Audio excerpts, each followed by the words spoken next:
Welcome to EXP CultureCast, EXP Realty's official diversity, equity, and inclusion podcast. I'm your host, Cody Gilkeson, the visionary leader behind EXP's DEI strategy.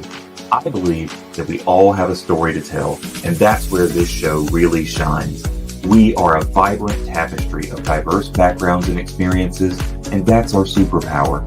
In each episode, we'll sit down with thought leaders, industry experts, and change makers who are driving meaningful conversations and actions in the realms of diversity, equity, and inclusion. From personal stories of triumph to deep dives into systemic challenges, CultureCast is your compass in navigating the complex landscape of DEI. This is CultureCast, the bi-weekly podcast about what makes us us.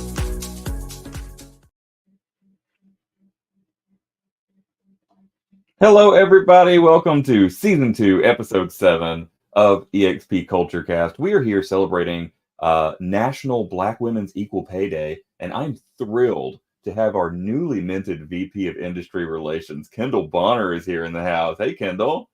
Hi, such a pleasure and an honor to be here. Thank you so much, Cody. This is great. So welcome to CultureCast. Do you want to start by telling us just a little bit about your background and what led you here? Yeah, so this is it's a great story in a lot of ways, but it's a long one. But the brief version, and then that way you can pick apart where you want to, or have us go deeper wherever you think it makes sense. When I was a high school student, I wanted to be an FBI agent. I wanted to be a teacher. My mom said, try again. Teachers don't make any money. And she said, JD, MD, PhD, pick one. So I ended up going from college to law school, where I met my husband, who's also a lawyer. And we moved to Florida back in 2003, right after graduating law school. And I passed the Florida bar. And so I've been a Florida licensed attorney at this point in time over 21 years. And in 2011, I ended up getting my real estate license. And in some ways, it had a lot to do with my mother. My mother was a doctor and she was sick. She had dementia. And and it made me have this realization that life is not promised and you need to do things that you enjoy in life. And so I ended up getting my real estate license and I fell in love with it as soon as I just started diving in. I was a listing agent right away. And 3 years into that, I became a broker owner and started my own brokerage. And then almost 10 years after that, I started a real estate team, which was actually in 2021. And that was an amazing experience. I learned a lot. I built a team up from scratch there and did some amazing things, proved some things to myself that I could do. And then last year in 2023 now, I sold my brokerage and I brought my team to EXP, and definitely one of the best decisions I ever made in my career. I love it here. And since then, I've been able to connect with our amazing leadership. And, after Leo was hired and brought on as a CEO, we ended up having a conversation. And that is what got me to this place right here. So That's awesome. the abbreviated. We love Leo. We love EXP. We say this is the best place to work, and I mean that, right? They've really empowered individuals that they've seen a spark in, right? That might not have otherwise been given this opportunity. I've been busting my butt in the DEI realm as a volunteer forever and ever and ever, and it was Michael Valdez who said, maybe you should do this for us, right? So. I love it. And I love that too, that so many of the staff and the people that work at EXP too, because we're a real estate company, are realtors, right? And are in the industry and including our leadership. So like, I really, really respect that. It's not just a bunch of corporate, people. It is practitioners and leaders and entrepreneurs. And that's really also very inspiring. Exactly that. Everybody here has a sense of hustle, that you don't really get from anywhere else but our industry, right? It's a very unique brand of hustle that we have. So I just want to call out, you were nominated as 2024 Housing Wire's Woman of Influence, and that's pretty significant achievement, right? A big milestone. What does this recognition mean for you personally and professionally? It is, first of all, always it's an honor. And I am grateful. I mean, like I said, because of the experience I had with my mother, like I have such an immense sense of gratitude and humility, right? Like, so it's this sense of be grateful because things could always be worse. Be grateful for everything you have because it could always be worse. And then the sense of humility that says to me, like, always be humble because you could always do better, right? Mhm. Like, Queen, you can always do better. So, um, I'm very grateful for the honor. And I will say this, like, it has been like my personal choice and journey to always think bigger than just my local marketplace. Like I have been so grateful for a lot of the opportunities I've been given to speak on stages outside of my local market. Mm. And I recognize like that's not normal, right? Most people don't get that opportunity. So I thank God, like I thank I'm very thankful that I had this opportunity to do that because it's opened up my eyes that that this industry, it's bigger than your local marketplace. Like a lot of people say real estate's local, local, local, and it Right. is, Mm. but it's bigger To than an that. extent. Right. Yeah, and there's an opportunity to make an impact on people out, all over the country and North America and so on and so forth. And so being given the opportunity, especially in relationship to the fact that everything I've been trying to do associated with the NAR litigation and now settlement. I've been on stages talking about this for almost 2 years. Mm. And so I am grateful for that opportunity to impact our industry and help prepare our agents for the transition because it is a big deal and it's going to be a heavy lift for all of us. It's a new experience for everyone at the same time. So Right. to be able to do it together with guidance and leadership, I think is really important.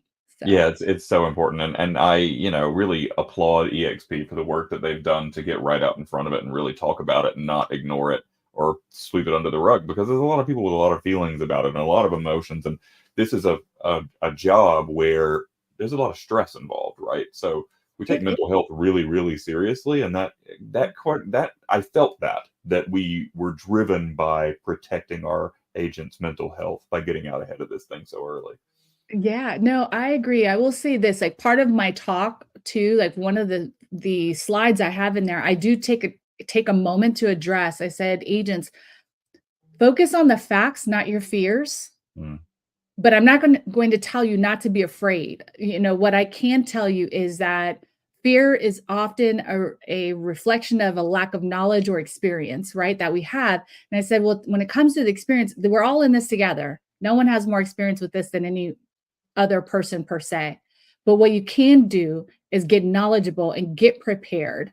And it's use that fear as fuel to drive your interest in getting more knowledgeable because the more knowledge you have, the better prepared you can be.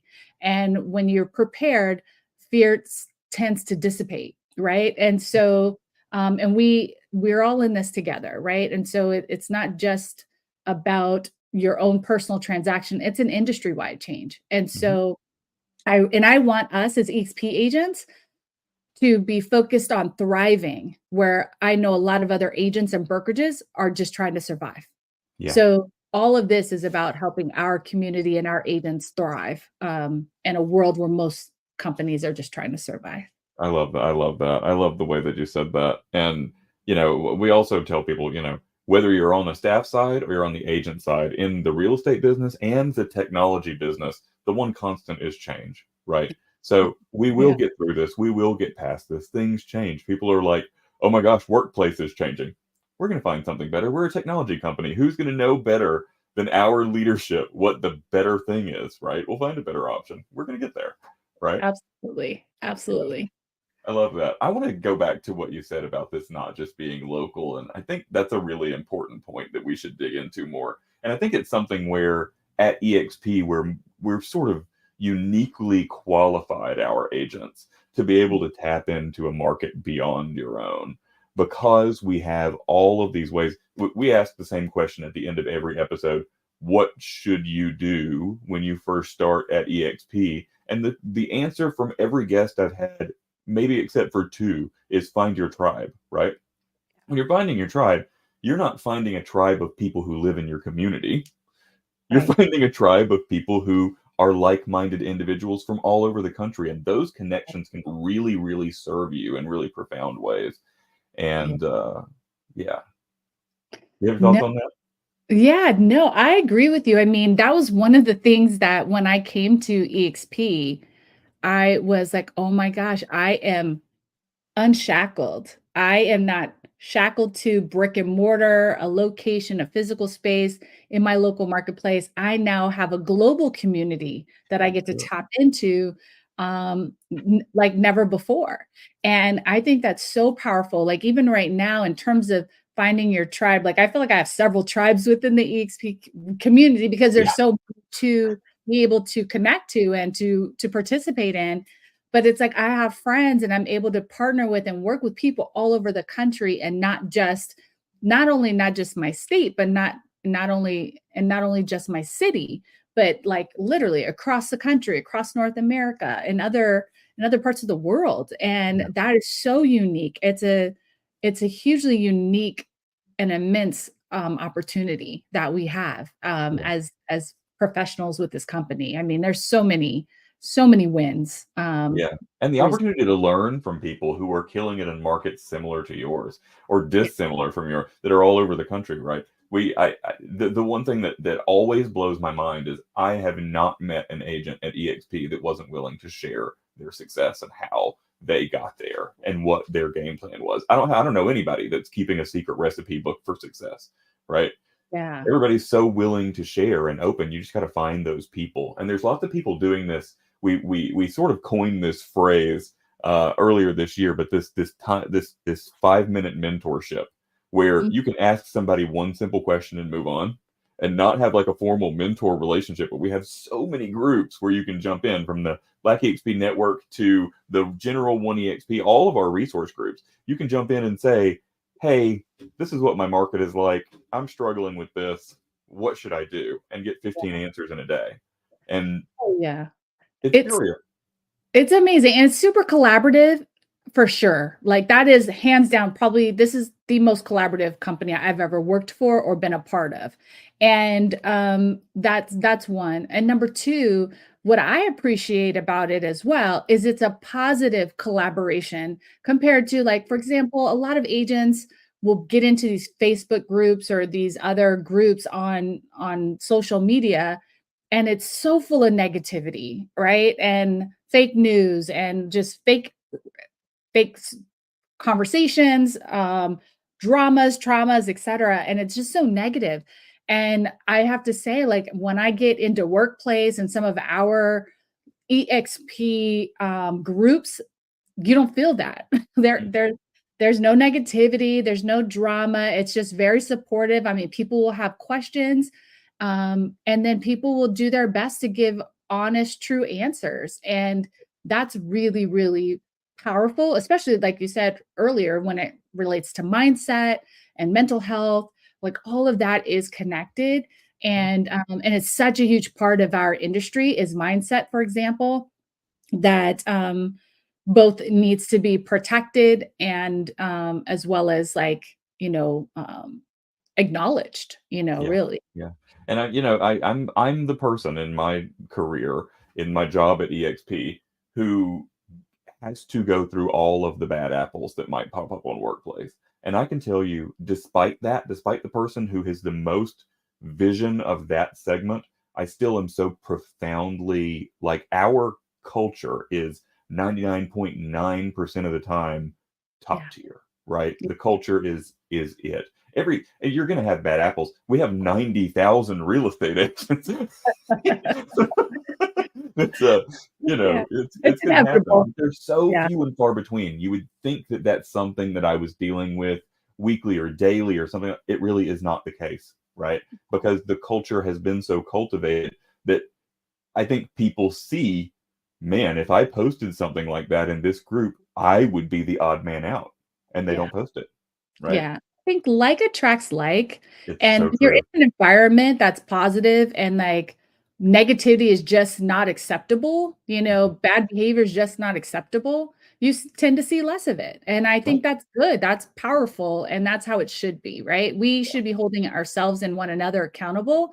And I think that we do that. And I love that you stated that that's your experience, because it just truly, amplifies the fact that, we are really good at, like, we have this great culture that's a culture of positivity. And, that It comes through so clearly, right? It comes yeah. through so clearly. I mean, I don't, like I said, nobody gets to see the negative like I get to see the negative, and it doesn't deter me in the slightest because it's so few and far between. Yeah, And that's awesome. it really truly is. So I want to ask you, what would you say are your main goals and objectives in your role as VP of Industry Relations? Yeah, that's a great question. So, it's kind of funny. I have this title, and the title is amazing. It's great. But I'm grateful because Leo has allowed me and helped me to build a role that's bigger than my title, right? That allows me to touch different things. And I'm grateful because I jokingly say to my husband all the time, it's like, I feel so stimulated, like, and I feel seen. Like, even today, I received a message from one of our other VPs in a completely other different department, just telling me, he sent me a video, and he said, your name came up a couple of times today, and it was such good positive feedback. They were so grateful to, be working with you, and something you said or did, Kendall, was made a positive impact. And I just want to, basically give you your flowers. I give you your kudos and tell you that we appreciate you, as another, partner in this company, another employee, and just thank you. And I thought, like, wow, this is a colleague who, we're not even in the same department per se, and, like, that's the positive energy that we get here. But that also just, I thank Leo all the time. I was like, because he's given me a role that allows me to actually make an impact in the company, and to move a needle. And so, I will say this, as far as, like, specific goals and what my role entails is, it'll be around, strategic partnerships with vendors and prop tech, because that's always been a passion of mine. In fact, that's something Leo and I have in common. A lot of the same, when he was in his previous role as the chief strategy officer, he was in charge of, like, bringing in partnerships and relationships with the company to move the needle forward. And I love that. And I was like, I want to do that too, so I get to do a bit of that, which is great. And working with, some of our other great leaders in the company, in that vein. I also, get to help work on, bringing in tools and amplifying productivity through training and education. So, I, through some of the trainings that I'll be doing, will the goal behind them will be to help amplify current existing EXP products and tools that help serve productivity for the agent. And so that's really important to me. Another thing that my, part of my role, which is with industry relations, is, continue to help elevate the company's reputation, and of course enhancing our existing and future relationships with other, parties, and always with the, mindset of, advocating for the industry as well as our company. And then, of course, my current most immediate responsibility and goal is to help our agents navigate the NAR settlement and, these other industry shifts. So that's part of what I am doing and what I'm passionate about right now. But the good thing is I don't feel pigeonholed into any one thing. I feel like I'm doing lots of things, and that I'm getting to make an impact on our company. So that's where we're currently at right now with what I I love do. that. I love that. It sounds so similar to what happened with me, right? And how my job really currently is too. Like a lot of people are like, Cody, how do you feel about sort of operating out on an island? Because what I do is really separate from a lot of other departments. But Yeah. to be honest with you, they gave me an island to build whatever I want to build on, and Yes. I've been able to act with the authority of the company's voice behind me to propel us forward in a way that's, so you used the word earlier, unshackled, right? And Yes. it's I've never experienced a career like this, right? Oh, It always was my dream job. I never thought I would be doing my dream job, and they, to the company would trust my judgment on to do what's best, right? Um, Yes. I it's know. so empowering. It is empowering. I know exactly what you feel. I Yeah, do. It was something that was like, wait, is this real? yeah, Like I said, it's a very empowering company. And I think that's really important even for our agents and our company to understand. Glenn built a company to empower agents, right? And to give them back a voice, give them back opportunities to create revenue, to build a life of and to build a dream life, right? And to create generational wealth, to provide an environment where you can learn and grow. And he did that for his agents. But then what agents may not realize is he's also trying to do the same thing for the staff. And that's a whole nother level of leadership and entrepreneurship and just that whole mindset. Like that is really powerful, that the opportunity that we've been given both as agents and as employees. And for me, I've been able to experience both. And like I said, there's no better place for me to be. I'm really very grateful and happy to be here. It's been an amazing experience. yeah, yeah, yeah. That's I say that a lot. I'm happy to be here. That's I say that Yeah, a lot. I'm so happy to have a seat at the table. You know what I mean? yeah, love Yeah. it. Mm, So let's shift from talking specifically about EXP and let's talk about we're here to talk about National Black Women's Equal Pay Day. So we're going to talk about America and maybe a little bit about our industry, but really in general, yeah. the effects of the wage gap and how it is. And I found some stats on this, and I was actually a little shocked to learn that in 2023, women earned 84 cents on the dollar compared to men. And that figure for Black women is 66 cents. It's so much further.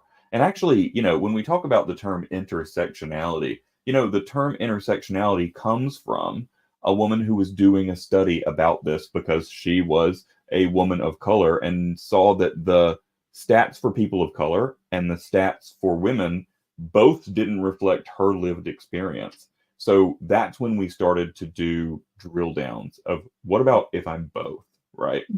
Yeah. And that figure of 66% is actually the only figure in the wage gap that I was able to see for all demographics that is going down.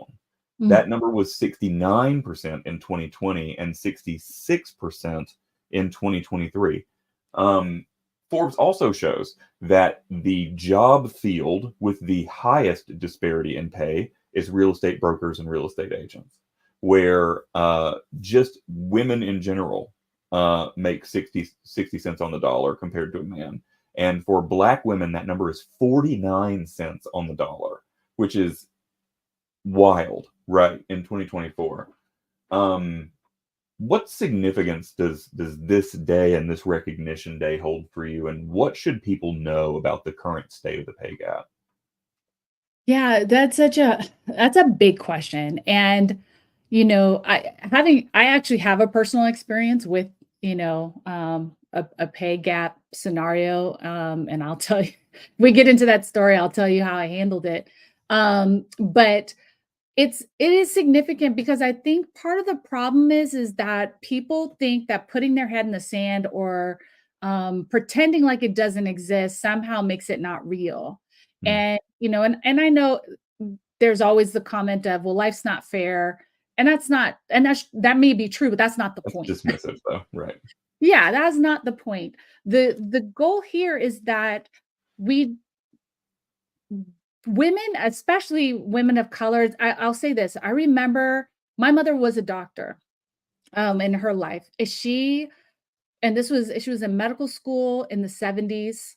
I remember she went to college, and in college they kept telling her to be a nurse and that she should just be a nurse. And she actually got accepted to medical school after 3 years of college. Her college at the time, she was 2 classes away from a degree, refused to give her bachelor's degree.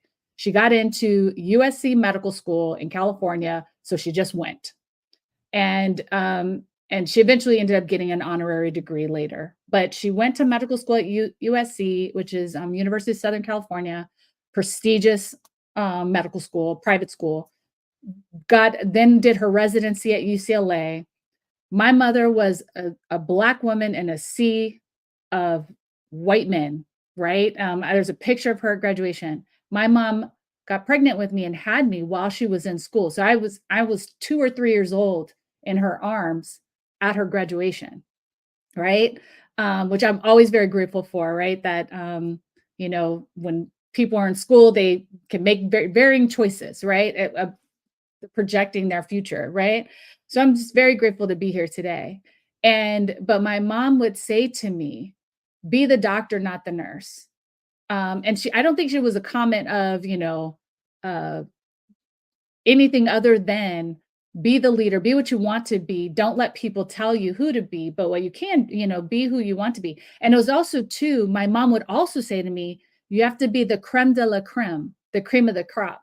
Mhm. And so there's this pressure for women and women of color in particular that we have to be better than perfect. Like I have struggled with perfection my whole life because I felt like my need, I had to be better than perfect to be seen and for people to recognize my value. Mhm. And there's statistics out there that show that men feel like if they're only 60% um, prepared or eligible for a job, they'll still apply. Where women, we think we have to be 100% match the skill set 100% if we're going to apply. And so it's like we're out there busting our butts, like working super hard to be perfect or better than perfect or better than our male counterparts. If that doesn't that alone deserves and earns equal pay or better, right? Mhm. Because we're going to work even harder because that is like our nature. This is what we've been taught. And so that also isn't fair that we have to feel that way, but we still do it. And so I think it's so difficult to explain to someone who doesn't have that challenge what that challenge feels like. Mhm. But I think it's the responsibility of us as humanity to, own and take responsibility for our roles in the perpetuation of this discrimination, right? And these gaps. And, where we can do better, we should. Mhm. And, I mean, it's one of those things like when I had my own brokerage, I had a very diverse brokerage. I mean, I think at one point I counted, I had 9 languages spoken, Wow. and I had, I think 6 religions, right? I had diversity, all color, sexuality, language, like all of it. We had all of it at one time. And I remember someone asking me, like, how did you do that? And I said, well, I was just open. I didn't, I think a lot of times people will try to attract what looks like them. And so that's how they end up kind of siloed in groups and organizations where it's only about what I look like. Right. Or, but really, I've always chosen diversity. I always chose, like, I wanted be with people who look like me, with people who don't look like me, people who think like me, people who don't think like me, because I can learn from both. Right. Yes. And it's about being open to attract that. So I know that I kind of went off on a No, tangent. that's brilliant. I love that. We teach the diversity thought proposition that if you have a team full of people who come from different backgrounds, you're all gonna come. You might all come to the same answer, but if you ask them to show their work, it's always going to be different, and there's something that everyone can learn from that. And Yeah. there's so many statistics. I don't have them on hand, but the statistics are very, very clear that a team like yours is more agile, a team like yours is more likely to capture new markets, and a team like yours is more likely to succeed. Yeah. Period. Yeah. But as far as like the wage conversation goes, I think employers need to get better at not saying, I'm going to offer this wage just because of what someone looks like. Hmm. Like it should be Merit. regardless of that. Like, in fact, I gave my daughter a boy's name because in my mind back then, I was like, I didn't want her to have a resume where someone would look at it and judge her resume from the Unconscious bias is real in the hiring process. It really, really is. And yeah, particularly we look at I think a big piece of it for the Black community is judgment based on what some might consider a racial name, right? Mhm. There's name stereotyping that is so serious. I've sat in a room with hiring managers, not at this company, but in my previous, I used to work in a much more conservative industry than this. I used to be in banking. Oh, Sit in a room with hiring managers and somebody would joke about what a black woman's name was and then just flip their resume over. I'm like, did you even read it? Like, yeah. what's going on here? I've had a confrontation with the people who vetted the resumes that were sent to me because I would get women's resumes that were they were so overqualified, and men's resumes where they were scraping the barrel for stuff to put on the resume to the point where they were putting like their accomplishments on the rowing team and stuff, And I'm like, these are not the same, right? Yeah. These are Yeah. not the same. If you're going to give me this level, everybody needs to be at this level, right? Absolutely.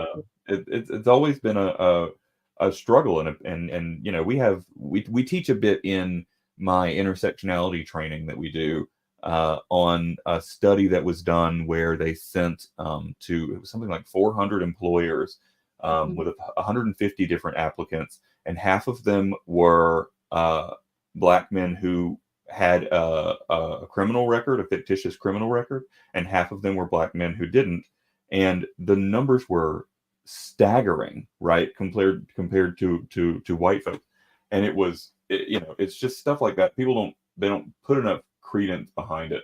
And I will say, when we're looking at the pay gap in general for women compared to men has been going up about half a cent for every year for the past 30-ish years, right? It has been on the move and progressively getting better. That is a very, very slow rate to get better, but it is getting better. Now, it really says something, and it highlights the importance of us having National Black Women's Equal Pay Day, that the only one that's going backwards is this one. And it's up to us to, it's not on us to try and figure out why, but it's on us to do something about it, right? Do better. Mm-hmm. Definitely need to do better. And I think too that people have to become aware and own and acknowledge their own biases, right? I mean, I think some people just really, it's like, I'm not prejudiced, or I'm not racist or whatever word, I'm not sexist, whatever Yeah, right. that they think that they're not, and stop focusing on that so much as focusing on, what are you doing, what belief systems are you perpetuating, what mindsets are you perpetuating that maybe are subconscious, that are in alignment with you being an ist in some way, right? Like, and just kind of owning that and fixing it and doing better, Yeah. because I think it's no longer an excuse, or it's not acceptable. It just really isn't. It's Yeah. really not. It really isn't, and there's so many categories of unconscious bias there, confirmation bias, and all the different ones we teach. There's 14 different kinds of unconscious bias that people use. It's just your brain making shortcuts, and nobody likes to be called any sort of an ist, right? But some of us have those things in our mind that were factors that we didn't have control over, factors of our environment, factors of where we grew up, factors of stuff that our parents taught us, factors of stuff that we've seen on TV. That's a really important point, that if you discover yourself engaging in one of these types of unconscious bias, that doesn't make you a racist or a sexist or a homophobe or any of those things. It's something that you need to recognize and work past, Yeah. right? Clearly. Yeah. But it's just something that your brain did to make a shortcut. And if your Right. brain leaned on those shortcuts all day, you would be a racist and a sexist and a homophobe, because that's what we're conditioned to be. Well, it's too about just getting yourself educated to try to expose it in yourself so that you can become aware, because you can't fix, it's hard to fix things you're not aware of, right? Or you choose to be blind to. And I think like right now there's so many opportunities to get educated that to choose to be uneducated is a willful blindness, It right? is. And We say that a lot. That willful blindness makes it's not unconscious bias anymore. This is a conscious bias. For you yeah, to say, I hear what you're saying about the wage gap, but I don't want to talk about this, that is a conscious bias. You made a conscious choice right there to not do anything about it.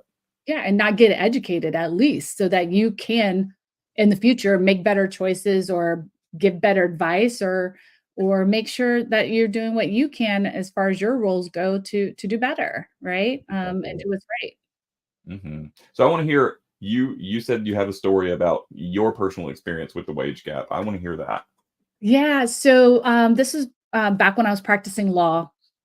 Because you don't always know your salary versus a peer salary to always for you versus for yourself to know like, hey, I'm being underpaid, right? Right. Or And that's a very just saying that's a very American notion to have salaries kept such a secret. But anyway. yeah, it's it's not something you always are aware of. Yes, because we have a culture of hush hush. I think to again perpetuate this problem. But anyway, it was not my first legal job. What was funny is there was another gentleman, a great guy. I'll just say his name is Brian. Mm, Brian and I both graduated law school at the same time. We both in two different cities did the same first job, which was we were both public defenders. And the reason I know this is because we met at a training mm, off site. So we met each other and or we knew each other. And so, but of course, we were working in separate cities for different companies, and we are, both doing the same job. Same time, it just so happens I'm looking to get into the private sector, and he moves to Tampa and also into the private sector. And literally at the same time, we get hired at the same company, the same law firm, randomly, right? And we're both new associates. And so we're both working and doing our thing. And I don't know, somewhere along the line within that first year, I found out that his salary was higher than mine. And I was really like taken aback because I said, there's no difference between us. Like we graduate at the same time. We went to the same experience. job, Yeah. like the same history and background, literally. And everything is lined up timeline wise. We started this new job at the same time. And he was offered a higher base pay than I was. Needless to say, that was really defeating for me. I was very upset. I was the only Black associate, much less there was another female attorney on the staff. It was a small staff of attorneys, but maybe 6 of us. But I was only a woman of color at the time, and person of color, really. And so I was really upset, and it almost like felt self-defeating. And I remember a year going like coming up to my 1 year conversation for a review. And we had the 1 year review, and then of course my boss offered a small raise, and maybe that's when I found out. And I didn't say anything. And I remember I took the raise, and it took me a little bit, and I said, "You know what? I want more." And so I remember talking to my grandmother, and saying, "You know what? I don't feel like this raise is adequate. I want to make X instead. And I'm going to tell my boss why I deserve it and what I think I'll do in order to earn it." And so I put a proposal together in my head, and I told my grandmother. My grandmother said, "Don't do it. Don't ask him. He just gave you a raise. It's too soon." And she's coming from that, she's born in the 30s. My grandmother's Creole from New Orleans, so she's from the South, never had any formal education, things of that nature. And she's like, "Don't do it." And I remember going to her and I said, her name is, we call her Gammy. I said, "Gammy, it's too late. I already asked him and he gave it to me." Mm, And I was really like proud of myself because one, I'm in my 20s at this time, right? And I said, thank God I didn't listen to my grandmother. Like she's very wise, but you don't ask, you don't receive, right? right. That was one lesson. And number two, I decided to not let him determine my value. I decided what my value was going to be.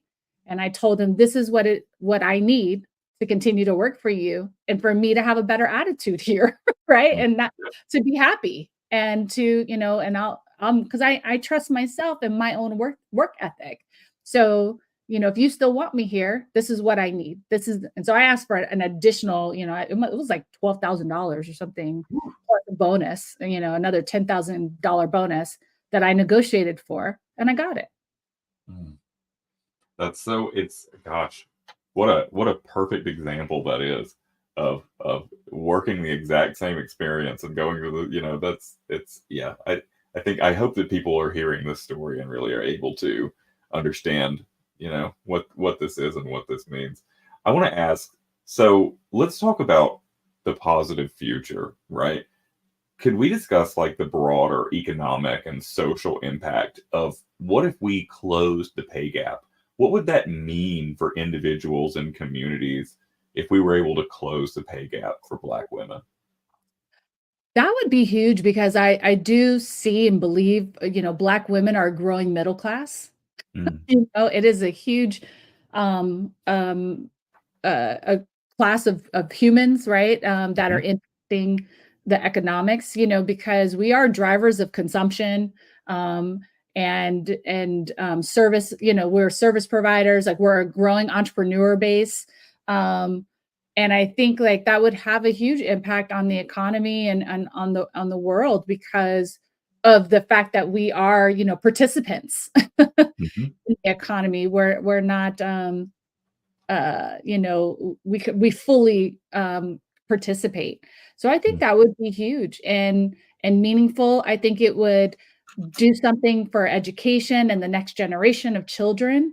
I think perpetuating that ongoing experience and expectation, like meaning my mother grew up in poverty, and so by the time my mom was I call it, a God made or a self-made millionaire, right? So she worked her way into being worth over $1 million, right? Her net worth was she was a millionaire. She did that all on her own. She didn't inherit that. And with me, it taught me a certain lifestyle. My mom was very good at, I have money, Kendall, you are broke, right? That's how my mother raised me. So it was this expectation of if you wanted an equal or better lifestyle, you have to work hard for that. And yeah. so in other words, she set an example.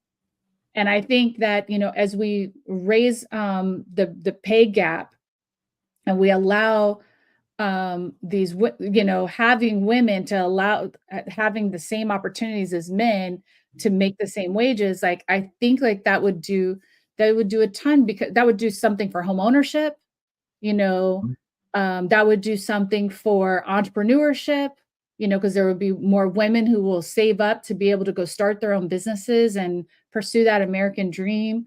I mhm, think that it would do a ton for um, even I honestly, I even think it would impact marriages in yeah, a positive way because, right.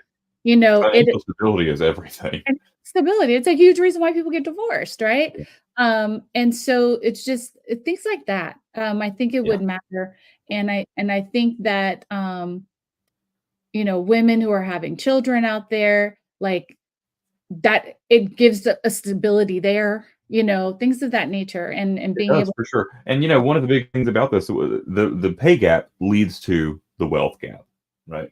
And the Mhm. wealth gap is staggering between Uh, white and Black households in the United States. I was just looking at the stats to get an update because my stats from 2020, the 2023 stat is that the median wealth of a Black household is $24,520. And the median wealth for a white household is $250,400. That's 10%. That's I hate the hearing. median at 24,000. That is a very terrifying stat. That actually chokes me up a little bit, right? Yeah. That's the median. Because if that's the median, there are people living so far below that, and that's way below the poverty line. Right, absolutely. I remember in college, my 3 favorite topics were, so I was a double major in English and women's studies, and, my 3 favorite topics were race, class, and gender, and I Mm, found this correlation, there tend to be like, these things tended to be connected, right? Women were poor, people of color more, poor in the lower classes and things like that, um, and how all of those things were connected. And financially, if we could raise that pay gap, that would have just such a huge impact in decreasing that dividing line Mm. between, men and women and people of color, and white America, right? Right. So it's just we're a melting pot and we're a blended community. Our financials need to reflect that as well. They do. Yeah. Is And home ownership is such a big deal. And increasing home ownership in the Black community is going to have a really, really profound effect on our economy as a country, right? Yeah. I think there are so many Black families who are paying into this endless rental cycle that's siphoning everything they ever could have as an asset, right? Yeah. Yeah, yeah.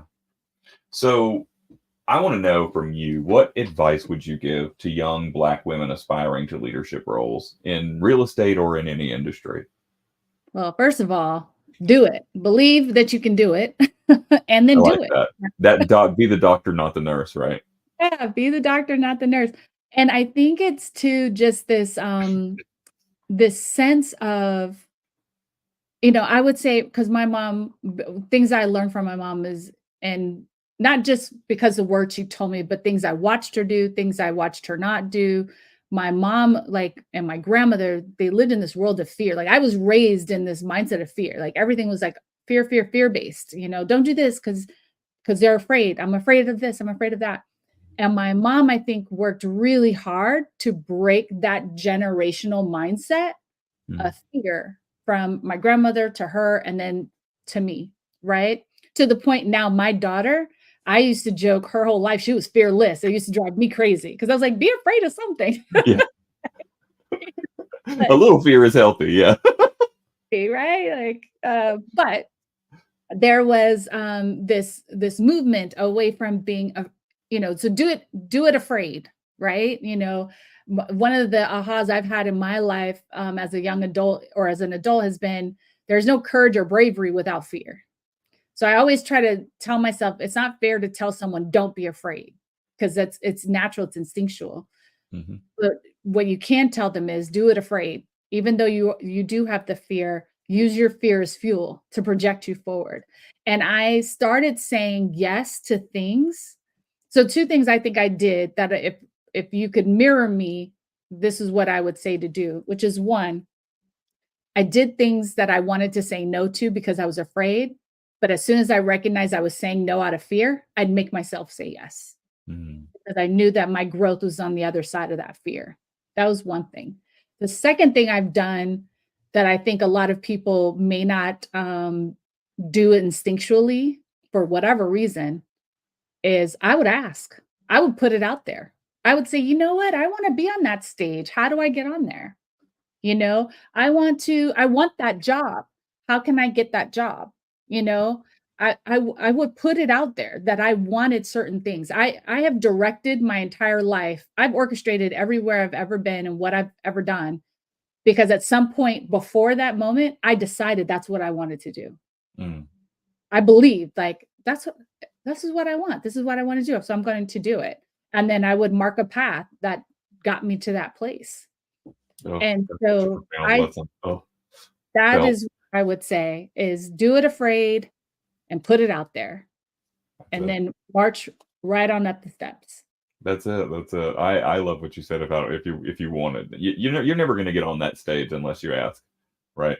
Because Yeah. people, we have a lot in our industry and every industry where people at the top are saying, I would love if I had someone like this on the stage, but I don't know anybody like that, Right. right? The only way they're going to know somebody like that is if you're in the front row raising your hand and jumping up and down, right? Yeah, and I would, like, put myself out there. I mean, I would do little things because and I say get on the stage, right? And I'm using the stage as a metaphor, Right. right? It's a literal stage, although I have been on literal stages. But it's like it's all a metaphor because it's really just about what is it that you aspire to do and then also too, I think it's about having a healthy relationship to that thing, meaning don't do things, because you feel entitled or you feel somehow you deserve something without earning it, like do it because you want, like from a positive place, because you want to Yeah. give, because you want to Yeah. contribute, because Because you know you can add value. you know you can add value, right? Do Mhm. it with the right heart and with the right intent, and people will see that.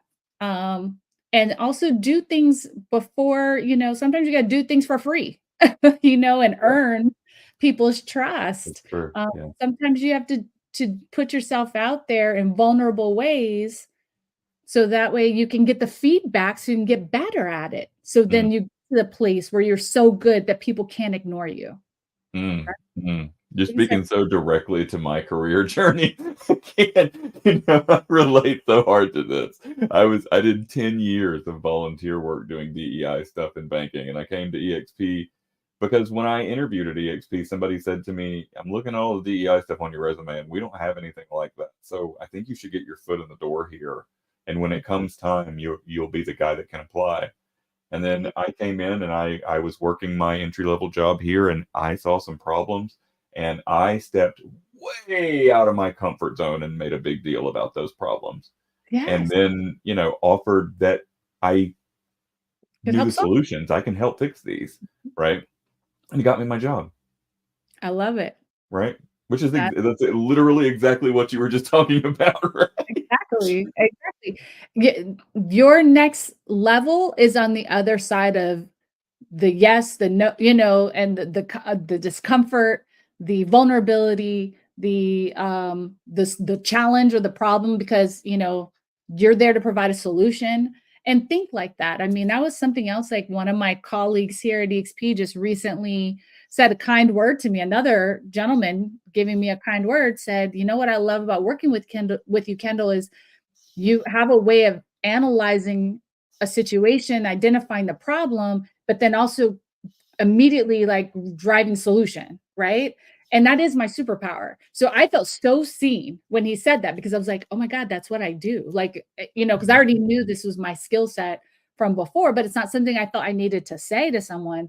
But the fact that he experienced it and he was able to acknowledge it and give that back to me as feedback was meant everything to me, Mhm. because that just shows that when you put yourself out there and you do the work and you put in the effort and you show up in your best, in your best self with your superpowers, you know, you eventually over time you'll get recognized. Yeah. And that's a powerful place and very meaningful place to be in. Right. It really is. And you never know if you raise your hand about a gap that you see and say you know how to fix it. They Yeah. could be like, "Oh, well, we know we have this gap, but we have no idea how to fix it." Yeah. Thank you. You never know if that's going to happen. And I'm happy to say I should note for the record, the problems that I saw at EXP are fixed I because love EXP empowered me to fix them. it. Amen. Cheers to that. So, Yes. okay, as we wrap up, any final thoughts or messages you want to share with our audience? Yeah. So, I mean, I have two favorite quotes that, like, sometimes if I have the opportunity to share them, I try to share them because they are so meaningful to me. And I think they're relevant to the industry as well. And perhaps even relatable to what this conversation we're having right now. And the first one is from a book called The Road Less Stupid by Keith Cunningham. He said, "The quality of your life is a direct reflection of what you make non negotiable." And Mm, I love that, because a lot of times we are so good at negotiating ourselves out of doing the thing we're supposed to do, instead of focusing ourselves on making that thing not negotiable, right? Meaning this is going to happen. This is a non-negotiable. And so I think that's a powerful mindset shift that I think could change lives. mm, Honestly, like it impacted mine. It's like, okay, these are my non-negotiables, and it improved the quality of my life by doing that. Number one. The second quote, my other favorite quote I have, is from Alvin Toffler, and he said, the illiterate of the 21st century will not be those that cannot read and write, but those that cannot learn, unlearn, and relearn." mm, That one was really powerful for me too, because I've always had a growth mindset and I'm always about learning. I'm a reader, student. Like that is always, I love teaching. Mastery is a thing to me. But it isn't just always about learning new material.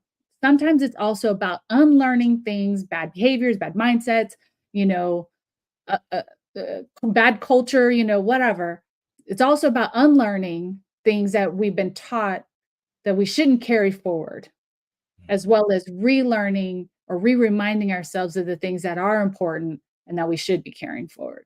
So those would be my two quotes that I would leave our audience with, and I hope that they write them down and study them, memorize them, and make that a mantra so that their quality of their life can continue to improve and increase in That's brilliant. profoundly. Yet another way that we relate to each other. I'm not going to give it to them again. If they want to listen, they can go back to literally every other episode of this podcast. But I have a quote from Amber Hikes that I use constantly, right? That has informed my strategy and has brought me into the DEI role. So I'm a quote person too. Yeah. And those were Oh, both for your really, really good. Tell me. I want to hear it. You want to know? Okay. So Amber Hikes, I was attending the Out and Equal Workplace Conference in 2017, and Amber Hikes, if you're not familiar, is one of many powerful queer Black women who have shaped my understanding of DEI. Right, I learned everything I know for powerful Black queer women. That's just the reality, right?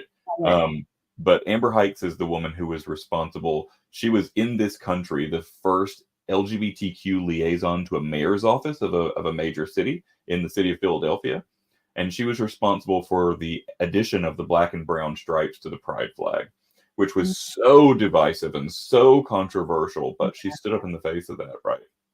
But anyway, that afforded her the opportunity to speak in front of this crowd at Out and Equal conference. And she said, it's not the responsibility of women to stand up against sexists, and it's not the responsibility of homosexuals to stand up against homophobes. It's not the responsibility of older folks to stand up against ageist. It's not the responsibility of trans folks to stand up against transphobes.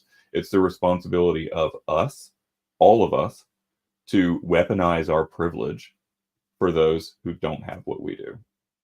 And I was like, oh, it was like the shot in the heart I needed. Like, I can't be a volunteer doing this anymore. I need to do that. I need to spread this message, right?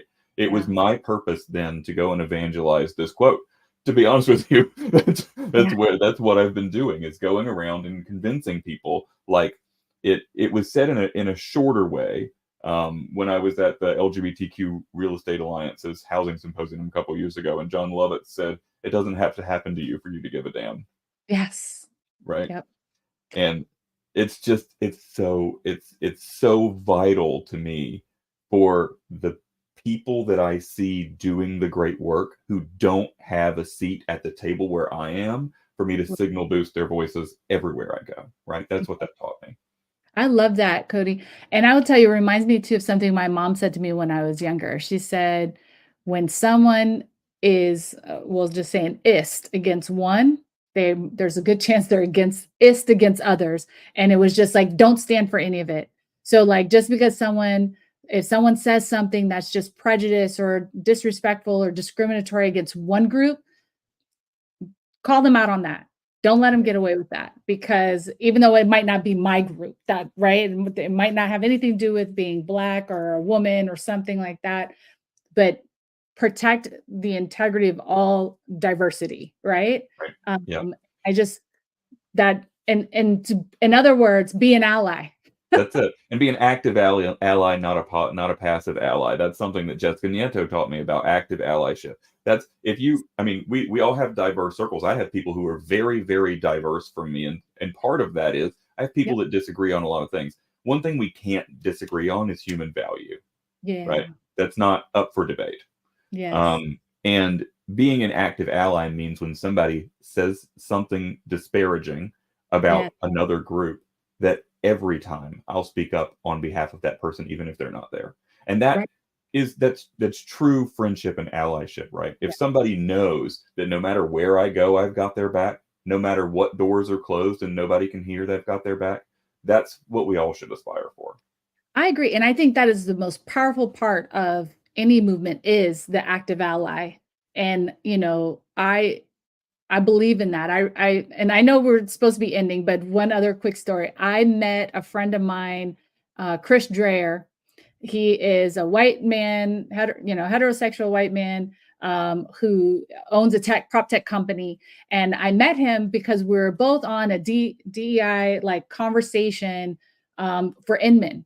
And I remember at one point, because he feels passionately about these things, but at one point he said to me, he's like, we realized like there were no people of color on this panel. Here I am, a white man on this panel. Should I even be on it? And I said, absolutely, Chris, because we didn't end slavery by Black people alone, right? Like white America also had to participate in abolishing, slavery. Like Right. it takes all of us together. Like we have to work together to end these prejudices, these perpetuated bad habits or bad policies or institutional problems that we have. And it's like we have to work together. So I believe in, active allyship, and I commend people who embrace that and who seek to participate, and I welcome it. I'm like, right. yes, yes, and yes. Yeah. And, to phrase it just one last way, to beat the dead horse and hit the nail home, Yes. the statistics show that it's going to be a very, very long time, if ever, that Black folks in America are going to be the majority, right? It's going to be a long time until we get there. We do not need to wait until that happens for Black people to be treated equally. Right. Amen. The Amen. It's going to be a real. It's never going to be the case that gay folks are the majority in America. And we're never going to be able to vote for ourselves for our rights. It's going to be up to straight folks to advocate for us, and that's allyship. Allyship. Absolutely. Absolutely. Well, this was amazing. An honor to have this conversation with you. I hope people that are listening get something out of it, some wisdom, some lessons. Absolutely. And we're over time. Who cares at this point? I always end with one question. I'm going to ask it to you too, so that we don't break the streak. If somebody came to you today, it was their first day at EXP Realty, what advice would you give them? Oh gosh. Plug in, get connected to all of the resources. The beautiful thing about EXP is there's so much, and that can also be the most overwhelming thing because there's so much, but how do you eat an elephant? One bite at a time, right? So get plugged in, one goal a week, one goal a month, one step at a time. Get plugged in because there's so much value in being connected in our community and in our company, and embrace it because it's a amazing company to be a part of. There couldn't be a better way to end this. Thank you so much for being with us today, Kendall. Thank you. Thank you for joining us on this episode of CultureCast. If you have time, please be sure to scan the QR code on screen now to leave us a review on